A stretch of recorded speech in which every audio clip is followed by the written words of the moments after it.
ఒక మంచి కేంద్ర ప్రభుత్వ ఉద్యోగం కోసం ఎదురుచూస్తున్నారా? అయితే ఈరోజు మనం ఒక అద్భుతమైన అవకాశం గురించి మాట్లాడుకోబోతున్నాం. ఇది నాగ్పూర్లోని విఎన్ఐటి నుంచి వచ్చింది. ఇంకెందుకు ఆలస్యం, ఆ వివరాల్లోకి వెళ్ళిపోదాం. అవును, సరిగ్గానే చూశారు. కొన్ని పోస్టులకి నెలకు దాదాపు 60,000 రూపాయల జీతం. అది పర్మనెంట్ గవర్నమెంట్ జాబ్కి. ఇది చాలా మంచి అవకాశం కదా. ఈ నోటిఫికేషన్ ఇచ్చింది మరెక్కడో కాదు, నాగపూర్లోని ఎంతో ప్రతిష్టాత్మకమైన Visvesvaraya national institute of technology, అంటే విఎన్ఐటి. ఇవన్నీ కూడా పర్మనెంట్ సెంట్రల్ గవర్నమెంట్ ఉద్యోగాలు. అంటే జాబ్ సెక్యూరిటీ గురించి అస్సలు ఆలోచించాల్సిన పనిలేదు. సరే, అసలు ఈ అవకాశాన్ని ఇంత ప్రత్యేకంగా మార్చే విషయాలేంటో వాటి గురించి ఇప్పుడు చూద్దాం. ఈ నోటిఫికేషన్లో కొన్ని సూపర్ హైలైట్స్ ఉన్నాయి. చూడండి, ఇవి పర్మనెంట్ పోస్టులు, సెంట్రల్ గవర్నమెంట్ జాబ్, సెక్యూరిటీ ఉంటుంది. అన్నిటికన్నా ముఖ్యంగా సెలక్షన్ ప్రాసెస్లో ఇంటర్వ్యూ లేదు. చాలా పోస్టులకు ఎక్స్పీరియన్స్ కూడా అవసరం లేదు. అంటే ఫ్రెషర్స్కి ఇదొక గోల్డెన్ ఛాన్స్ అని చెప్పాలి. ఇక దేశంలో ఎక్కడి నుంచైనా సరే అప్లై చేసుకోవచ్చు. రైట్. ఇప్పుడసలు ఏ పోస్టులున్నాయి, వాటికి జీతాలెలా ఉంటాయో చూద్దాం. అడ్మినిస్ట్రేటివ్ నుంచి టెక్నికల్ వరకు చాలా రకాల పొజిషన్స్ ఉన్నాయి. ఓకే, ఇక్కడ టేబుల్లో కొన్ని ముఖ్యమైన పోస్టుల వివరాలున్నాయి చూడండి. ఉదాహరణకి సూపరింటెండెంట్ పోస్టుకి జస్ట్ ఏదైనా డిగ్రీ ఉంటే చాలు, జీతం దాదాపు 60,000 రూపాయలు.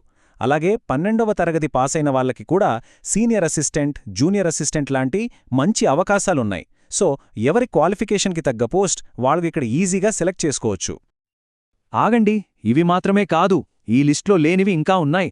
Junior engineer, technical assistant, office attender లాంటివి చాలా పోస్టులున్నాయి. పూర్తి వివరాలు కావాలంటే మాత్రం ఒక్కసారి ఆఫీషియల్ నోటిఫికేషన్ తప్పకుండా చూడాలి. సరే, ఇప్పుడు చాలా ముఖ్యమైన సెక్షన్కి వచ్చాం. అసలు ఈ ఉద్యోగాలకి ఎవరు అర్హులు, ఆ క్వాలిఫికేషన్ డీటెయిల్స్ ఏంటో ఇప్పుడు చూసేద్దాం. ఈ నోటిఫికేషన్లో ఒక మంచి విషయమేంటంటే ఇది కేవలం డిగ్రీ చదివిన వాళ్లకే కాదు, 12వ తరగతి పాసైన వాళ్ల దగ్గర్నుంచి ఐటీఐ, డిప్లొమా చేసిన వాళ్ళు, ఇంకా బీఈ, బీటెక్ లాంటి డిగ్రీలున్న వాళ్ల వరకు ఇలా చాలామందికి అవకాశాలున్నాయి.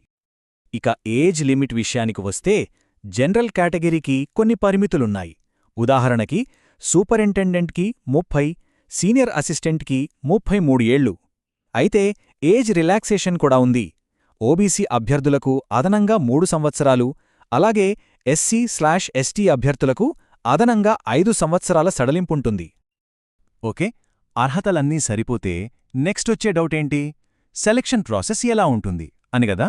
సో అప్లికేషన్ నుంచి సెలక్షన్ వరకు స్టెప్స్ ఏంటో ఇప్పుడు చూద్దాం. సెలక్షన్ ప్రాసెస్ చాలా సింపుల్గా, స్ట్రెయిట్ ఫార్వర్డ్గా ఉంటుంది. మొత్తం 3 స్టెప్స్. ఫస్ట్, ఒక స్క్రీనింగ్ టెస్ట్ ఉంటుంది. అది క్లియర్ చేస్తే స్టేజ్ 2లో సబ్జెక్ట్ లేదా స్కిల్ టెస్ట్ ఉంటుంది. ఇక ఫైనల్గా డాక్యుమెంట్ వెరిఫికేషన్.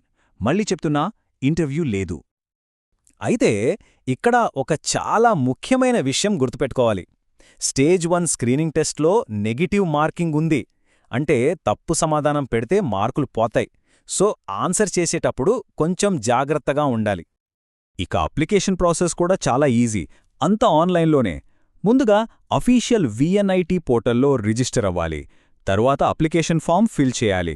ఆ తర్వాత అవసరమైన డాక్యుమెంట్స్ అప్లోడ్ చేసి ఫైనల్గా ఫీజు పే చేస్తే సరిపోతుంది. అంతే, సింపుల్గా 4 స్టెప్స్.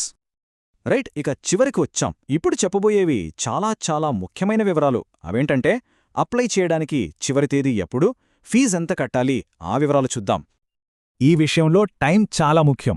అప్లికేషన్స్ ఆల్రెడీ స్టార్ట్ అయ్యాయి. అప్లై చేయడానికి లాస్ట్ డేట్ March 1. డెడ్లైన్ దగ్గర పడుతోంది. సో అస్సలు ఆలస్యం చేయకుండా వెంటనే అప్లై చేయడం బెటర్. ఫీజ్ విషయం కొంచెం కన్ఫ్యూజింగ్గా అనిపించొచ్చు, కానీ చాలా simple. General, OBC, EWS category వాళ్లు 2,360 రూపాయలు కట్టాలి. ఇందులో 1,000 రూపాయలు తర్వాత వాపసొస్తాయి. అదే ఎస్సీ, ఎస్టీ, వికలాంగులు ఇంకా మహిళా అభ్యర్థులు అయితే జస్ట్ 1,000 రూపాయలు డిపాజిట్ లాగా కడితే చాలు.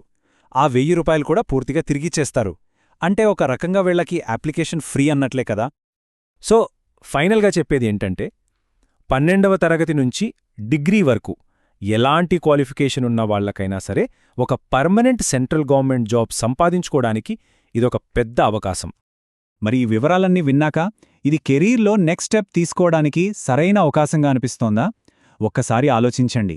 ఇది కెరీర్ని మార్చే అవకాశం కూడా కావచ్చు.